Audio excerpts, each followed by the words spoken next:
ઉપવાસ હોય અને ભૂખ લાગી હોય ને તો ફટાફટ બની જતી વાનગી હોય ને તો એ ખીચડી છે અને બધાને ભાવે પણ ખરું. તો આજે આપણે કાચા કેળા અને શિંગદાણાનો ઉપયોગ કરીને કેળા શિંગદાણાની ખીચડી બનાવીશું.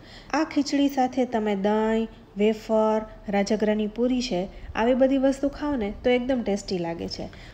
તો ફ્રેન્ડ્સ, બટેટા જેવા જ સ્વાદની લાગતી આ કેળાની ખીચડી એકદમ ટેસ્ટી લાગે છે. આથી જેમને ડાયાબિટીસ છે અને બટેટા નથી ખાવા તો એ કેળાનો ચોક્કસ ઉપયોગ કરી શકે છે, કારણ કે બટેટા કરતાં કેળામાં ગ્લાયસેમિક ઇન્ડેક્સ ઓછું છે.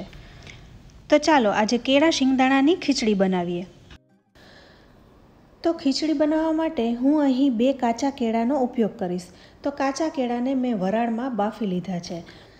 છાલ સહિત જ બાફી લેવાના છે. 4 સીટી કરી છે એટલે છાલ એની મેળે જ કેળાથી અલગ થઈ જશે. જો વધારે સીટી કરીશું ને તો એકદમ મેશ થઈ જશે, એટલે બહુ કેળા બાફવામાં તમારે ધ્યાન રાખવાનું અને બને તો વરાળમાં જ બાફવાનું, પાણીમાં નહીં બાફવાના. તો આવી રીતના મેં કેળાને બાફી લીધા છે. હવે કેળાને બિલકુલ ઠંડા થવા દેવાના છે. અહીં તમે જોઈ શકો છો એની છાલ છે એ કેળાથી અલગ થઈ ગઈ છે. હવે એકદમ આસાનીથી તમે આ છાલને ઉખેડી શકશો. હવે ઠરી જાય ત્યાં સુધીમાં આપણે શિંગદાણા પણ શેકી લઈએ. અહીં 2 કેળા સાથે હું અડધો કપ જેવા શિંગદાણા લઈ રહી છું. પછી તમારી ચોઈસ પ્રમાણે તમે વધતા ઓછા લઈ શકો છો. તો એકદમ લો ફ્લેમ ઉપર ધીરે ધીરે શિંગદાણાને શેકી લીધા છે. આ શિંગદાણાને બિલકુલ ઠરવા દેવાના છે. ઠરી જાય પછી આપણે એના ફોતરા ઉતારી લઈશું અને એનો પાવડર બનાવી લેવાનો છે. અહીં તમારે થોડા આખા ભાગા રાખવા હોય તો એ રીતના પણ કરી શકો છો, પણ જો વડીલ વર્ગ હોય તો પાવડર જ બનાવી લેવો, જેથી દાંતમાં ભરાઈ ન જાય. તો અહીં મેં ઝીણો પાવડર બનાવી લીધો છે. હવે કેળા બિલકુલ ઠરી ગયા છે તો છાલ આપણે કાઢી લઈશું. અહીં જોઈ શકો છો છાલ એકદમ સરળતાથી નીકળી જાય છે. કેળા બાફતી વખતે ખાસ ધ્યાન રાખવાનું, 4 સીટીમાં સરસ રીતના બફાઈ જાય છે. પછી જો તમે વધારે સીટી વગાડશો ને તો કેળા એકદમ રવો રવો થઈ જશે અને એ સરખી રીતના એના કટકા નહીં થાય. તો આ વાતનું ખાસ ધ્યાન રાખવાનું અને વરાળમાં જ બાફવાના. અહીં આપણે કેળાના ઝીણા ઝીણા કટકા કરી લીધા છે. હવે આપણે ડાયરેક્ટ વઘારી લેવાના છે. તો એક પેનમાં 4 ચમચી જેવું તેલ મૂકીશું. અહીં તેલ થોડું વધારે મૂકીશું તો ખીચડી એકદમ ટેસ્ટી બને. તો 4 ચમચી તેલ મૂકી ગરમ કરીશું. તેલ ગરમ થઈ જાય એટલે 5 ચમચી જેવું જીરું મૂકીશું. અહીં જો તમે હળદર અને લાલ મરચું નથી ખાતા તો સ્કીપ કરવું.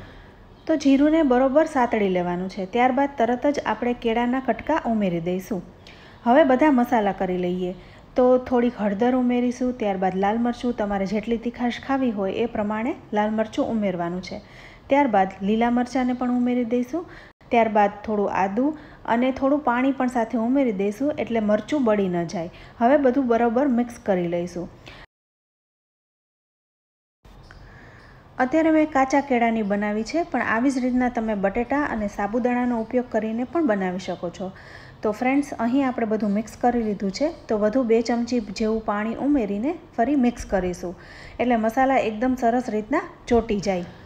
બટેટા છે એ શાકભાજીમાં આવે છે, જ્યારે કેળા છે એ ફ્રૂટની કેટેગરીમાં આવે છે. બટેટામાં ઓબ્વિયસલી કેળા કરતાં આયર્ન, ફોસ્ફરસ અને પોટેશિયમ વધારે હોય છે, પણ ડિફરન્સ છે ગ્લાયસેમિક ઇન્ડેક્સનો, જે બટેટા કરતાં કાચા કેળામાં ખૂબ જ ઓછો છે.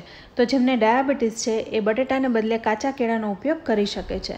હવે અહીં આપણે સ્વાદ પ્રમાણે મીઠું ઉમેરી દઈશું અને સ્વાદ પ્રમાણે ખાંડ ઉમેરી દઈશું. ત્યારબાદ તરત જ શિંગદાણાનો પાવડર ઉમેરી દઈશું અને મિક્સ કરી લઈશું. હા, જેમને ડાયાબિટીસ છે એમને ખાંડ ના ઉમેરવી.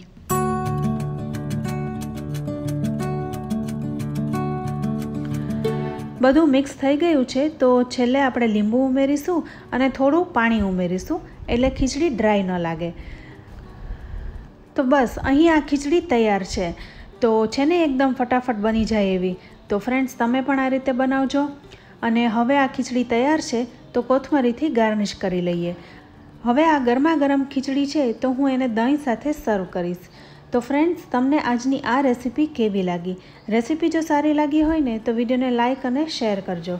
સાથે અમારી ચેનલ કિચન સિરીઝને પણ સબસ્ક્રાઈબ કરી લેજો અને અમારા ફેસબુક પેજને લાઇક કરી ફોલો કરજો.